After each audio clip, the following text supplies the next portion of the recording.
Right, so tonight we're joined by Million Dollar Crawler, Liam Beefy Smith, and Big Larry Olubamiwo. So a few weeks ago we did a show, didn't we, haven't we, Larry? We've done 2 shows now, talking about his conviction for doping and what he thinks of doping in boxing today.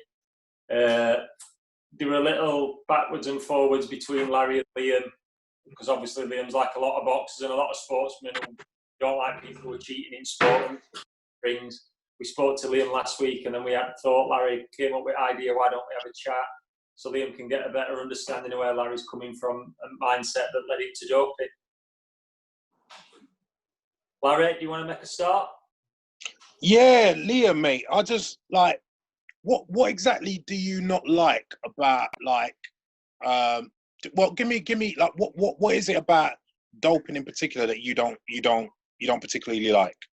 It's every part of it I don't like, as in, but me aim towards you, Larry, was, and again, it's probably, and I'm not just saying it because you're sitting here like being an arse kiss, I'm saying it's probably would be better to sit around the table or sit on a Zoom and have a conversation where you could get the whole point across.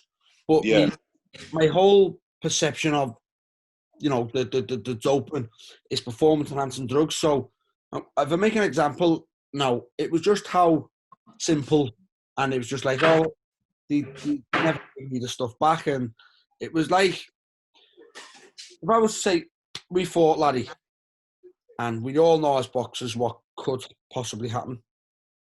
So there's a couple of fighters who could make an example. You know, if something bad happened after man and your fight, could you just sleep normal at night? No, yeah, you have called a performance enhancing drug. So whether that is you punch harder, you recover quicker, you are fitter, you are sharper, you can go more in the gym, you can train 2-3 times a day. I think, you know, in boxing they're called performance enhancing drugs. So they make you a better fighter. And I just think, you know, if I was to hit somebody bad in the ring, knowing I'm 100%, you know, genuine, I do everything normal and I'm clean as a whistle, it's hard enough to sleep at night anyway. But I've always put it down to, like, it's fucking like attempted murder, you know. See, Liam, I hear what you say. Before you start, and I think what did it with Liam and 1 or 2 others who commented on interviews here, and me and Ant have said we absolutely respect your honesty, but I think people expect that you're going to have a sense of regret or remorse, or I think people can't quite grasp that you don't regret it and you ain't got any remorse about it. I think that's what people are struggling to get their heads around. Yeah. No, I hear what you're saying, Liam. I hear what you're saying. But here's the thing, like, what I tend to find is that because what you've said is what a lot of fighters say, right? But about hurting people. But here's the thing. The first thing is that we're in a hurt game. Yeah. So if both fighters didn't take something, there's still that big possibility that can happen, right? So there's that. Also, we have to understand that there's a lot of supplements that actually work. One that I always bring up is creatine, because creatine has hundreds of studies backing it up. And I'll be honest with you, mate.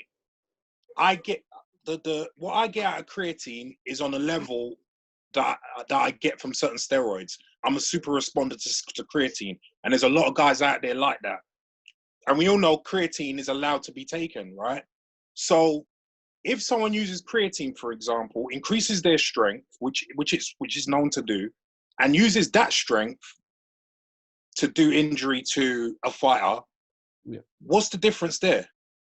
Because someone has arbitrarily said that this is allowed, but this isn't. But there's no reason as to why, because they're both produced by the body. Yeah. Do you see what I'm saying? So again, I understand in that sense, Larry, but I understand you're also saying in the middle of that, you know, in the mix of them words, you're saying allowed. If it's allowed, then everybody can do the same. If it's not allowed, you also had supplements that was not allowed. Yeah, no, I hear you. But again, it doesn't answer the question as to then how would you feel if you've used a supplement and that's allowed? Whether it's allowed or not is not the issue. The issue is what you've gained from that supplement has allowed you to injure someone. So then, do you see the point I'm making? That there's no difference between a so-called performance-enhancing drug and a supplement that's helped you get an advantage over someone and also injuring them. Yeah. Oh, so the answer, whether it's right or wrong, the answer that I think I can say to you is, if I was to fight Crawler and I was on creatine, Anthony can also take creatine. Not so much clued up on all the names of the illegal ones, you know, the Winstrol. But if I was on one of them supplements and no Anthony Wayne's, that's what I'm on about. If I was on creatine and I was allowed to take creatine and Anthony Wayne on creatine, but he's allowed to take it if he chose to take it, then, you know, God forbid, if something bad's happened, I'd sleep the same as I would if I was to do it, you know, without the creatine. It's still hard enough probably to sleep if something happens in boxing. And I understand what you're saying. I do know, we all know we are in the hair business. It's cliche, but we all know there's a risk of, you know, possibility in that sense. But I think if you're taking substances that you're not allowed to take, then it's even more, you know, that was me whole point at you, Larry. And like I say, I've always thought you were, well, you know, you're a gentleman, do you know what I mean? I've always thingy, but that's what I thought. It is downright cheating. It is. No, that's, do you know what? You see, here's the thing. I've got no problem with you thinking it's cheating and whatnot. That's cool. That. Do you know what I mean? I've got no problem with that. But my thing is that I want to try and educate people, because people, for instance, will say, "Oh, he's taking this, so of course he's going to do this." When it does, you know, 1 and 1 doesn't make 2 when it comes to performance enhancing drugs. Do you see what I'm saying? And the thing with me is that I try to be like, I'm happy that you say, like, I'm a gentleman and whatnot. I try to be as honest as possible. Like when you see a lot of the especially boxers, but athletes in general, when they get caught, 9 times out of 10, they've got an excuse. Yeah. They've all got an excuse. You know, someone put it in my cornflakes. My grandma injected me when I was asleep. Yeah. Do you know what I mean? They've all got excuses. Larry, Larry, stop him. But do you know what I mean? Like, so there comes a time when you have to say, well, hold on a minute. Why is it that every athlete that gets caught has got some story to say? Yeah. Do you know what I mean? Yeah, and that's what I think Rich and Anthony both replied to me, and it was like, no, but look, you've got to respect that, how honest and open he was. You didn't come up with no excuse. And I think that's what, like, not rubbed me up the wrong way, but obviously it is better to sit and, you know, you can educate people over that, and you probably could educate people in the future with that. But it was the fact that I never heard or seen one bit of regret about it. That was what was the... Right. But you see, for me... I'll ask you the question now, Larry. Do you regret doing it? No, I don't. No. I don't at all. And I'll tell you why I don't regret. Because what I just said to you now, like, you've got to remember, right? Apart from boxing, I've done another sport, track and field, to quite a decent level. So I know intimately in 2 sports what goes on as far as performance enhancing drugs are concerned. And as far as other sports are concerned, I obviously dealt with people who have used performance enhancing drugs in other sports as well, like while I was doing my thing. So I know as a matter of fact, not hearsay, not someone telling me. I know as a matter of fact that it's probably more athletes than not are doing it. Do you see what I'm saying? And I respect you that you don't do it, and I've got massive respect for you. Don't get me wrong.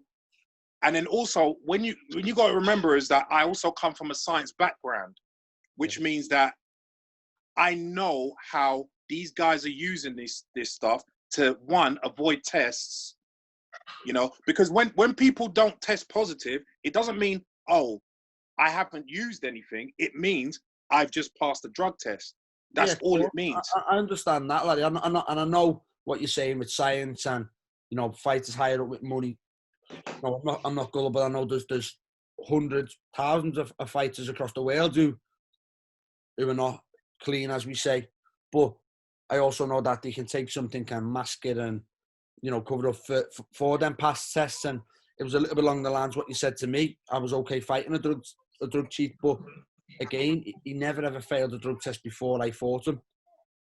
And I know it does go on, but I touch back on what you said before. Like, it's like two wrongs don't make a right, and because I know there's other fighters doing it, but I still don't choose to do it myself because I know strip everything back. It's my head that hits the pillow every night, and I have to, you know, to live it myself. And no matter what I was to go and do, you know, it doesn't really make sense and add up if I know I've used performance-enhancing drugs. No, and again, like I said, I got respect for you for that. Do you know what I mean? But the reality is that I mean, for instance, like when they were doing negotiations between your fight with Canelo, Yeah. I read somewhere about what was it? One of the, I think either VADA or something was suggested, and you he turned it down, and so you were like, okay, cool. Because obviously he's got the power in the negotiations, obviously, because he's the big star. You know, I'm probably, it's best coming from me that I probably, you know, fucked up in a situation like this. You know, sorry for swearing if there's anyone listening, but it was along the lines of it. I had more to say over the VADA testing being dropped because we had three drug testers. We had UCAD, I may be wrong, it was WADA.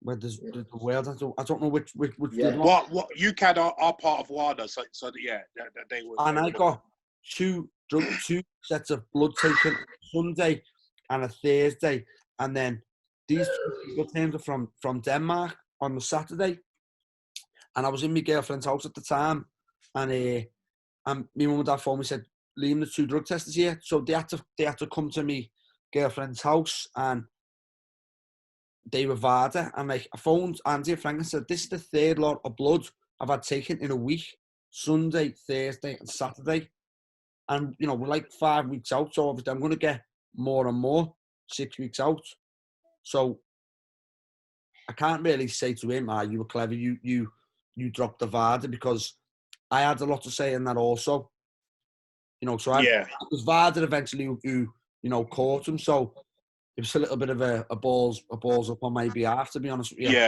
Yeah. But, no, I hear that. But the point that I was making when it comes to elite fighters is that, and you've seen it with Floyd as well, because Floyd got did something that, and then he didn't even ban him. My point is that with elite fighters, there's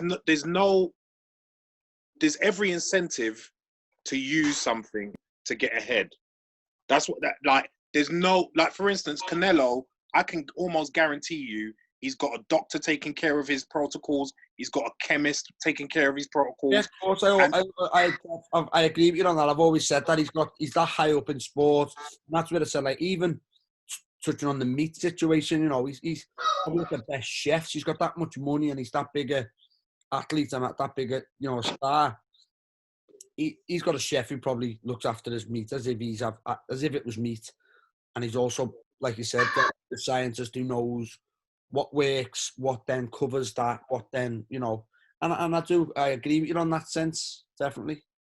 So, but this is what I'm saying. It's like, if the big guys are doing this, the guys that are coming up looking to go over there, they're seeing that, and they're like, well, I have to do this as well then.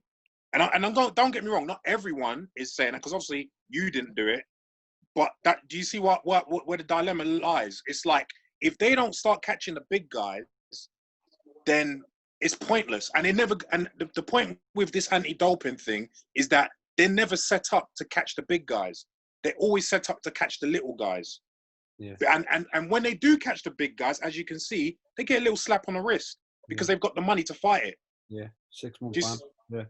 Do you know what I mean? So what the thing with me is that I needed to be honest in order for people to understand that, one, it wasn't just me. 2, it's a massive issue that people haven't even scratched the surface on, because like, and I'm not just talking about boxing, it's all sports. Do you know what I mean? Like there's this it's really hard to convey like what the issue. Do you know what I mean? Because so many athletes. I mean, you look at guys like Lance Armstrong, for instance. Do you know what I mean? Who got away with it for so long, and he didn't even test positive. It was because his friends got caught and decided to dob him in. That's how he got caught. And so when you think about things like that, and you realize, and again, like I said to you before, with the guys in our sport who are getting caught and then are coming up with an excuse, and then, you know, people, because like, I'm not going to mention any names, but out of all the cases that have come up in the last few years in boxing, do you actually believe all the bullshit stories that they come out with? No, of course not. So this is my point. That do you believe any of them? Have any of us heard an excuse and we thought, yeah, that sounds feasible? I haven't. No, not really. And so that's where we're, again, that's what you both said to me over Larry. You know, at least he didn't come up with no, you know, his protein intake was spiked or he ate a wrong bit of meat.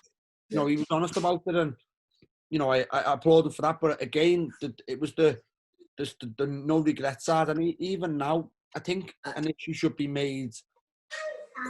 I know we're probably all not big enough to make a stand against the UCAD, the VADA, but it should be an issue with these the punishments with the big, you know, the big guys, what you're saying, and, you know, the high profile people, rather than, okay, we'll join them and we'll have it. We know they're on it, so we'll just join them. But unfortunately, Liam, that's the reality that we live in, because these anti-doping organizations were never set up to catch the big guys. They were always set up to catch the little guys, always. And you've seen it all throughout. That's what needs to change. So something has got to be done for that to change. Because if that doesn't change, then we're gonna have a situation where, okay, then we'll all do it, and then that see, this is the point that I've been making all along. That situation is never going to change, because there's no incentive for it to change. Do you see what I'm saying? Anti-doping, remember, anti-doping hasn't been gone the last 10 years or so. It's been happening since 72, when they started testing in the Olympics. Do you know what I mean? For steroids. It was never ever. It's always, and let me tell you what anti-doping organizations are set up for: to make it look like they're doing a good job catching athletes, when in really and truly, it's set up for them to be able to make money for themselves, and that is the reality of it. And that's not going to change. So what? And you mentioned about what I said about allowing athletes to use certain products. I've always said, and a lot of people who like, for instance, Ben Johnson's coach, he's always said, all those hormones that's produced in the body, allow athletes to use those because they're known not to be dangerous, and then ban everything else. And then that way, everyone's allowed to use the same products. Do you see what I'm saying? And then that way, it's more of a level playing field. But what do you think about that, though? Yeah, but I think they're sprinters. You can't run across, you can't beat someone in a race and hurt them. I understand what you're saying, but then see, then that it goes back to my argument. That's a lot. So if you allow it, like creatine, then there's no difference to creatine, then, is it? Do you see what I'm saying? Yeah. So in a boxer sense, you think it should be allowed? Is that what you're saying? Yeah. I've not everything. I think all the hormones so you got your testosterone, your growth hormone, and your EPO. Those 3 hormones are produced by the body, just like creatine is produced by the body. So in that sense, they should allow those for boxers to use, but ban everything else that's not produced by the body. Because if, again, like, I take your point, but if you're gonna say, well, creatine's allowed, then if they allowed those other ones, which is also made by the body, then there's no difference then, is there? Do you know what, Larry? Could I just say that? Though? See, I know creatine works, you know, your crealkaline and stuff like that, but I don't know if Liam's trying to say this, but I wanted to ask this, but would you say the benefits you get from creatine, crealkaline, would you say they're the same kind of benefits that you get from the growth? Yeah. Do you know what you just mentioned then? Would you say that, would you not get much greater benefits from growth hormone? It depends on what you're looking for. So I can tell you this now, I get a lot more strength from creatine than I've ever gotten from growth hormone. And I think most athletes will tell you the same, because growth hormone is really like, pardon me, it's really, it's the kind of substance that's like the icing on the cake. It doesn't do much. It might give you a 0.5%, but it doesn't do much. But when it comes to creatine, it really will provide you that strength and power. Yeah. So actually, creatine is more beneficial than growth hormone and a lot of different steroids, because there's a lot of steroids that won't provide the strength and power that creatine can provide. So this is why I always bring up creatine. Like I said, I'm a super responder to creatine. Creatine for me, I could use creatine and get almost as strong as I can on the big anabolics that really increases strength, like Dianabol and Anapolon. Sorry. Go on, finish. No, so I'm saying, so I was saying that in terms of strength, creatine is bang up there. It's bang up there, and there's a lot of athletes that have that same similar super response to it that I do. Do you know what I mean? And this is why I keep bringing it up, because I know, and as you said yourself, we all know it works. So and we all know that just like growth hormone, just like testosterone, just like EPO, is produced by the body. Because when creatine first came out, they actually wanted to ban creatine, but they couldn't because it was so effective. But then they realized they couldn't because it was in meat. So if they banned it, and then just like Canelo, I said I ate a lot of meat, then do you know what I mean? They couldn't tell the difference. So they can't stop me eating a lot of meat. So do you see what I'm saying? Like, are they all injected, Larry? You grow. They all injected. Testosterone, EPO, and growth hormone is injected. Yeah, all injected. Yeah. Yeah. Although you can get oral testosterone, so that can also be taken orally. I watched. Well, a little bit, not off subject, but so when Canelo failed his drug test, I put a post out. It was a bit of a joke. Right, that's it. I want my loss overturned and I want my world title back. Obviously, it was a joke. Shane Mosley replied to me saying, "Come on, Liam, the result would have been the same." I said, "Obviously, I know. I'm not fucking stupid."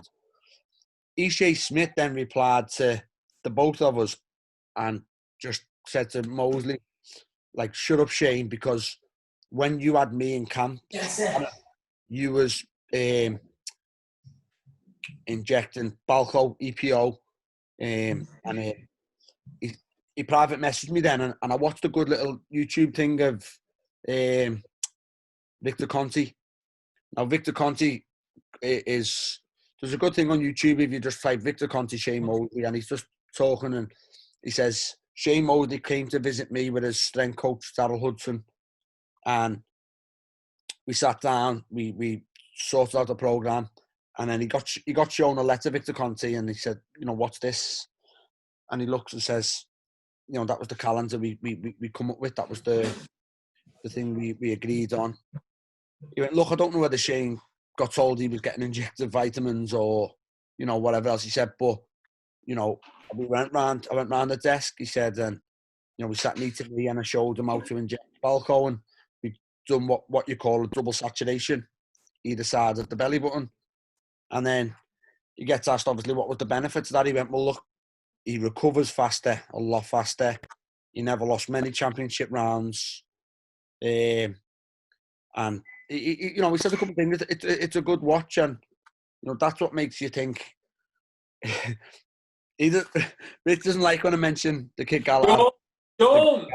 But I have to make an example. Anti-Sheffield, you. If Galahad was on something like that, his fight with Jazza Dickens, I always look at that because it was an 11th round stoppage. I think it was the 11th. Yeah. It was in Rotherham over there. Yeah, I remember it. And you know, Jazza was ahead. I think he was behind. I think he was behind. Yeah, and Galahad stops him, you know, knocks him out. And if I was Jazza, I'd always have that what if in the back of my mind thinking, was he on it then? I know we never got caught then, but... Yeah, well, I've always said, Liam, I think that's cruelty of it. And me and Ant have spoke about this before. It's not just that you lose that fight, even using you with Canelo or loads of other fights where it's happened, like we spoke about the week about Felix Stern. It's what could those kids have gone on and earned and accomplished if they hadn't. And I think that's the biggest cruelty of it, because if Canelo had not had that extra 10% when he boxed you, I'm not saying, look, am I just blowing smoke? I know what you're saying, because my thing was... Best night, it's a fight, in it, anything can happen. That's what it kind of kills me a little bit with Canelo, because not my fight. I mean, my fight was always getting him back down to 154. If I always thought, you know, I've got a good enough chin. If he doesn't budge me early on, I might not get him down the stretch. As in, like, I always had the Cotto Margarito fight in my mind, where the first fight where Cotto kind of chooses to take a knee and quits a little bit. And I always had that. That was me thought all the way through camp, right? I'll just break him late on. He'll be that fucked getting back to 154.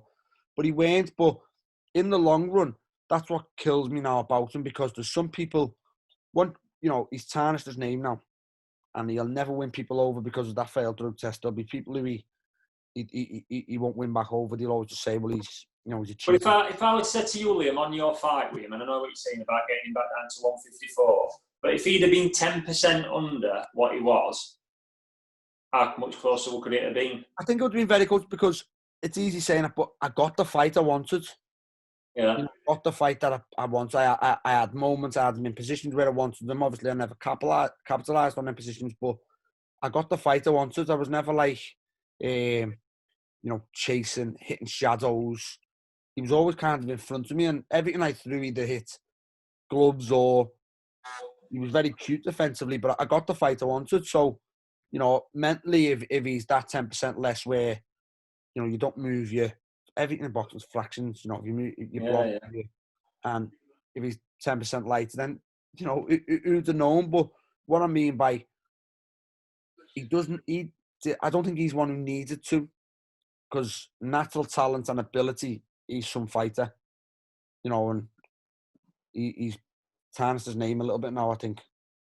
Oh, he's taught. Look, anybody who's had a fail, even if they've been let off later on, they've always going to have a cloud over them, aren't they? Whoever it is in whatever sport, you're always going to have that cloud up you. And so I agree with that.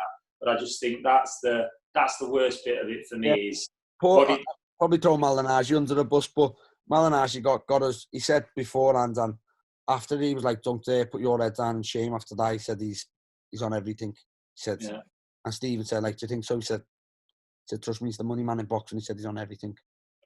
Well, look, from their point of view, and Larry will probably say the same, when you're generating that much, they'll probably say to themselves, why wouldn't we? Like, you would say, well, why would I?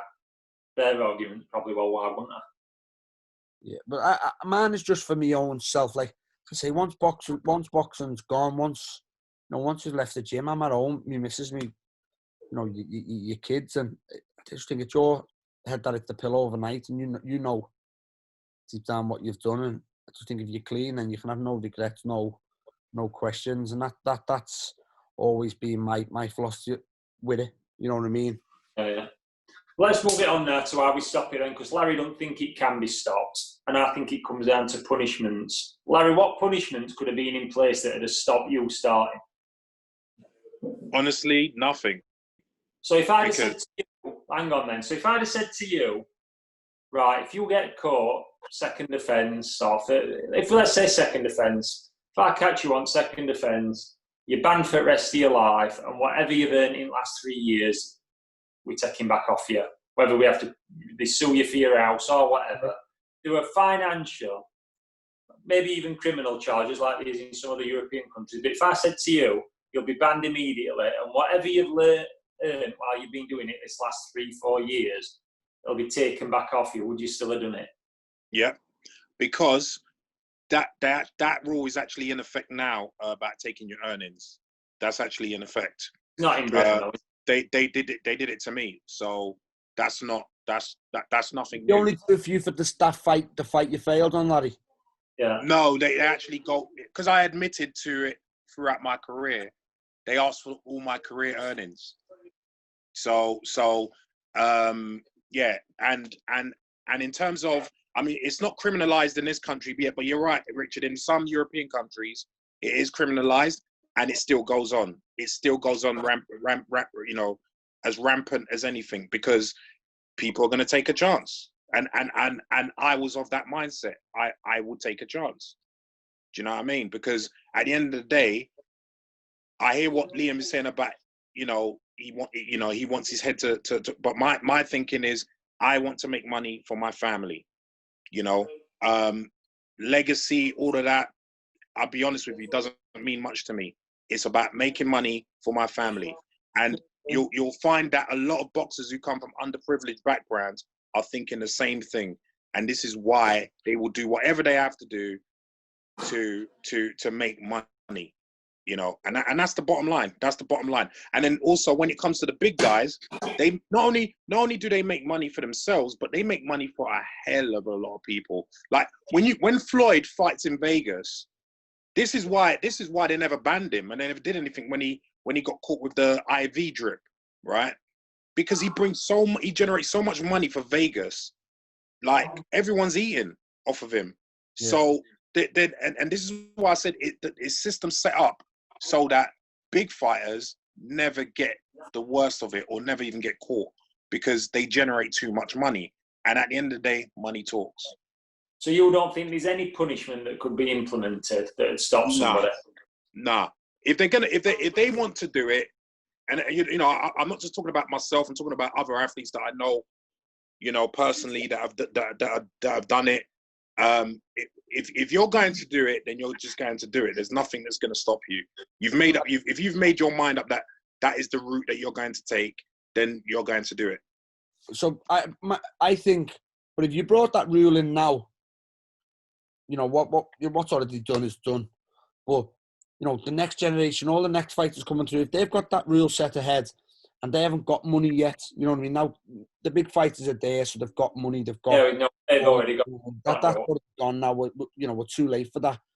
But if you put that rule in place now, for the fighters turning over now, the young prospects coming through now who haven't got the money to cover it, to disguise it, who are not selling out arenas, making other people money, that makes them think twice. I hear what you're saying, Liam, and it might make some of them think. It might make some of them think twice, but I think the majority who were always planning on doing it wouldn't think twice. And again, they will look to the big guys, and they know what they're doing, and they'll be like, "That's what I need to do to get up there." At some point, sorry. I think if you brought that rule in now, what Richard just said, then if we've got an example now, we've got 45% of people doing it now. Yeah. In 15 years' time, the prospects coming through now and all that, the ones turning over after the Olympics, I think we'll get it down a percentage to 20. Rich, I can give you an example of why that wouldn't happen, Liam, and Richard will back me up on this. Cyclists. So all of them, most of them are from countries which criminalize doping, and none of them have stopped. And am I right, Richard? Yeah, you are. You're right. Yeah. Right. None of them. They've carried on. The other side of that, Larry, is all that's going to happen is somebody's going to get to the top of an hill quicker than somebody who shouldn't have done. And as cruel as that is, and it is cruel, they're not actually going to have a punch-up or hit each other with the bikes, are they? And that's the question about combat sports. And should the punishments be different across combat sports than for other sports? Yeah, I understand. So we anti-doping. I don't know what you think, Liam. Do you know if you've been out with someone and you've had a couple of beers too many, and police stop you, and you fail your breath test, they're not interested in whether you've had your granny sherry trifle or you've had too much cough medicine and too many packets of chew. You've either failed your test or you haven't failed your test. And I think that's what's missing in anti-doping. That I don't know what you think on that, Liam, but if you fail, you fail. How you failed's down to you. But if you failed it, you failed it. Yeah. And I just like there's. It's like I thought you were along them lines there, but if you have people failing a drug test for a cocaine thing, where it's a whole different thing in my eyes, you know what I mean? It's in that sense, I just think, well, that's just you being stupid. I think when it comes down to PEDS, it should be a fail is a fail. And I think there's so many people now got off with so many different excuses that there is almost, I don't think we'll probably see another Larry who gets caught and says, well, yeah, I did, and this is why, and this is how I did it. Because, I mean, your chances now, I think, with the amount of excuses floating about, your chances of getting away with it now, if you're generating a certain amount of money, it must be up at like 95-100%. Yeah. I mean, when you look at, if you look at all the people that have been caught, you'll see that the guys who are making good money, they've always got off with an excuse. The guys who are not making as much money, they get banned. So really and truly, Richard, you see that thing what you're saying about whatever, because the anti-doping rules do state that we don't care how it got into your system. Strict liability, they call it. So they actually have that rule in place. They don't uphold it, Larry, do they? They don't uphold it in big high-profile cases. No, they don't. No, but that's the point. They only uphold it for guys who can't fight back because they don't have the money. You see? But when you have the money, when you have the lawyers, then it's a different ball game. So this is, again, Liam, this is why I'm saying to you that it's set up, the anti-doping organizations are set up to catch the little guys, but not the big guys. I agree with you now, and I know what you said, and it makes sense that obviously because I know punishment-wise you can compare punishments now. You can say Canelo punishments, a 6-month ban, or there's been fighters here. I think even Dillian White in the past, I think he got a 2-year one, or I think Liam Cameron got a big one from Sheffield for some. I think he's got 4 years of cocaine. See, like how's the comparison? Canelo's the performance enhancing. I know he's supported with the meat situation, but that's where I go back to that bit. Now, from now on, fighters turning over now, you're only going to get, a minor percentage of them who come from a money background, who could then afford, your lawyers to fight in that. That's where I'm saying, if that rule come in place now, I think in years to come, the percentage has got to drop. I hear you, Liam, but again, like I said, those rules are already in place in terms of other sports, psych and other countries, and they're still going rampant. Like, they know if they get caught, they're going to jail, and they're still going through. The Spanish riders, they don't care. Like I said, Richard backs me up on this. They really don't care. So I don't see how that would actually stop anything. And I know I'm a bit doom and gloom. I'm sorry about that, Liam, but I'm just being realistic. And to be honest with you, part of me does want to see it stop, because, and I'll tell you why. For guys like you, for instance, who really don't want to use it. Do you see what I'm saying? I've got 2 years left. I'm going to start using it, I think. I'm 31. Hey, apparently it makes you go black again. What? Change your hair black.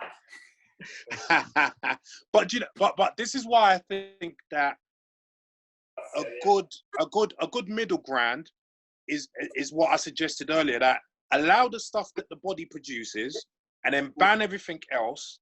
And then also what you can do is test everyone's health markers. So this is what Ben Johnson's coach said. And then you ban them for that as well. So if your health markers are not right, or you use anything that's not produced by the body, then you can ban them. Do you know what I mean? And I think that's a good middle ground, because then again, just like creating, you're allowing things that are naturally made in the body, but so if you did want to use something, you could use something, but at the same time, you're not allowed to use other stuff and also you're testing the athlete's health markers. And I think that is a good middle ground,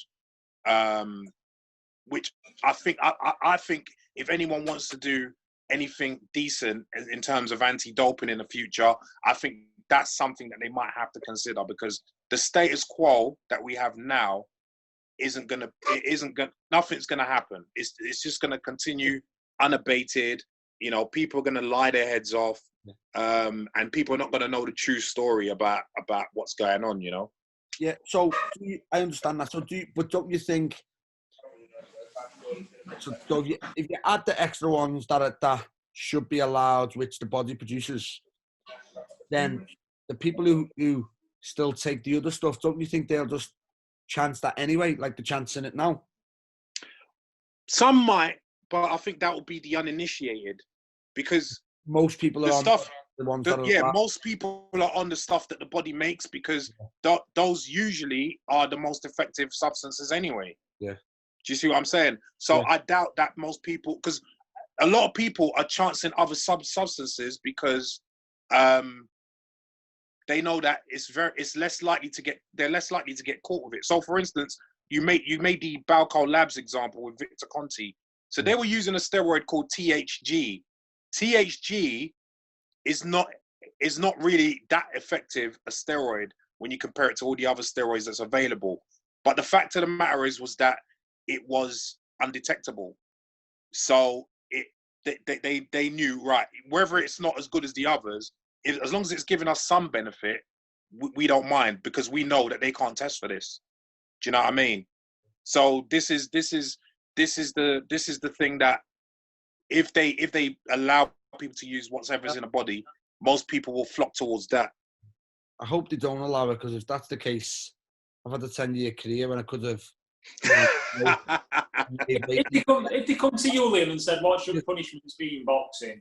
I think a lifetime ban, Rich. I think immediately, yeah. And if it's a performance-enhancing drug, yeah, I think it's harsh, because if you look at the whole drug test scenario situation, which, you know, there's certain antihistamine tablets. You know, I see my brother Stephen has to check. He suffers bad with hay fever, and everywhere we go, any hay fever tablets, and he says 2, which he knows he's allowed. I think Piriton and something else, and some certain antihistamine tablets, you know, we can't have, because they show up in tests. And you know, I've seen all things in the past. Nasal sprays we can't have. There's a lot of things which shouldn't really be. You know, it isn't a performance enhancing, but we still can't have. Yeah. So it would have to be what you know what it was. Imagine I'm getting. It's a little harsh if I said a lifetime ban for someone who's had the wrong antihistamine hay fever tablet. But then, you know, I do think a performance. Back into that grey area, aren't you, where it can be true. And then there'll always be arguments, and there'll always be people trying to make excuses and way out. Then, you know, cover-ups. But you know, especially no one would ever want to be known as, like, you know, a grass, so to speak. And you know, but I do think legal punishment should be brought in because of the sport we're in. Again, you can you know, hurt someone bad, and if you're using a performance enhancing drugs and you do it, then it's basically using a weapon. Yeah, I've kind of thought maybe a first offence, if it's down to ignorance, or just trying it on 18 months or 2 years. I mean, I don't agree like Liam Cameron's got with cocaine and a 4-year ban, because to me, somebody who's, look, he denies he's done it anyway, but for kids who have been on it, and got done for it, they need to go to rehab or to a counsellor, don't they? Banning them from earning a living for 4 years is what's that doing to help anybody?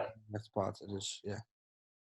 So going back to original question then, Larry, to finish off, if it had ever happened and you'd have hurt somebody, would you have had any regrets now today? You see, but there's the thing: I would have regrets about hurting someone, whether I was on something or not, because that's not my aim. If it had happened and then you failed the test, would you have been able to live with it? Yeah, because I could have hurt someone without having to use the stuff, as we see all the time in the sport. So when people make that argument, do you know what I mean? I'm going to be honest, it winds me up a little bit, because so are you saying that every time someone gets hurt, that means someone's been on something? No, I mean, or No. What I'm saying is for you yourself. That's what Liam asked originally. For you I think yourself. it's very easy, Larry, because not very easy. I mean, but it's easier sitting here now saying, you know, something like this hasn't happened to you. Like, you know, Anthony was on before, and I didn't, you know, the Kieran Farrell situation with Anthony. Yeah. And like some things, I see my brother, like Callum, Eric Skoglund, it was nothing to do with Callum's fight. I think he'd done it a couple of months after in sparring. But if you was to do something in a ring, I think, you know, David Price the other week with Dave Allen, and I know it was not a you know, say a brain thing, but the way somebody got brought out the ring on a stretcher, and you were still in the ring, you get your decision. That situation, do you feel you still wouldn't have regret if that So I would have a regret for the guy being hurt, but I wouldn't think that was down to performance enhancing drugs for the same reason that we've said if a person wasn't using performance enhancing drugs, that could happen the same way, and it has happened. Do you know what I mean? So when even if that happens with someone who's used performance enhancing drugs, you can't necessarily put that down to the performance enhancing drug. I understand that. I don't. The personal thing I think we're saying, Larry, would you listen even to public, but on your own when you're in your bed at night, think? Yeah, that's what I mean. Yeah, that's what I mean. I understand what you're saying there, Larry. You could hurt someone without it. You know, it could just be one of them, you know, misfortunate things that within the hair business. But I just think personal like, you know, your personal. But I get you, and of course I would be remorseful that I hurt someone, but would I be thinking that it was because I used performance enhancing drugs? No. Oh. Do you see what I'm saying? So of course I'm not, you know, I'm not a monster. I don't want to. I don't. May not have happened if I weren't on it. But again, you know, see we were talking about before. We don't know that though. See, that's the point I'm trying to make. That we can't say if I wasn't on it, that wouldn't have happened. As opposed to if I was on it. Question again. That would be the questions I would ask myself when I put my head down at night. Yeah. Well, if there weren't that 10%, would that have happened? And I would always question that. Yeah. No, I get you. No, I get the question, and I get that's a little bit of a dilemma. But again, like I always think that could have happened. If it did happen to me, it could have happened. I would have thought that could have happened with performance enhancing drugs or without performance enhancing drugs. And here's the thing as well. Who's to say that your opponent wasn't on performance enhancing drugs as well? And this is what I'm saying about the whole system is set up so that most people are obliged to take it. Do you see what I'm saying? And so obviously I wouldn't want to hurt anyone. That's you know, I'm not that kind of person, but at the same time, I wouldn't feel I was my performance enhancing drug use was responsible because for instance, you could use performance enhancing drugs, not train, then what? It wouldn't work for you because you have to train, right? So that's why I'm saying that it's not the performance enhancing drugs per se. Do you know what I mean? It's everything in you know that you do, which includes the strength training, the conditioning and so on and so forth. Because like I've just said, if you take the performance enhancing drugs and then don't train, nothing's going to happen. You know. Yep. Well, the only answer is there's no easy answer, is there? It's complicated in it, and they don't seem to be there's no solution. Black and white answer on it, is there? It's such a mess. Like you say, while other people are getting off with it, with after excuses, you're going to have kids like Larry says saying, well, why wouldn't you? They get away with it. Yep. But there has to be some type of re-education, don't there? Otherwise it's just time to turn into a vicious circle, isn't it? Yeah, that's exactly what it is. Right, well, thanks both for coming on. No problem, mate. Thanks a lot, Liam, man. I really appreciate this, man. Seriously. Right, no problem, mate, on you. Yeah, man. And thanks, Richard. Nice on me. Yeah. See you later. Bye.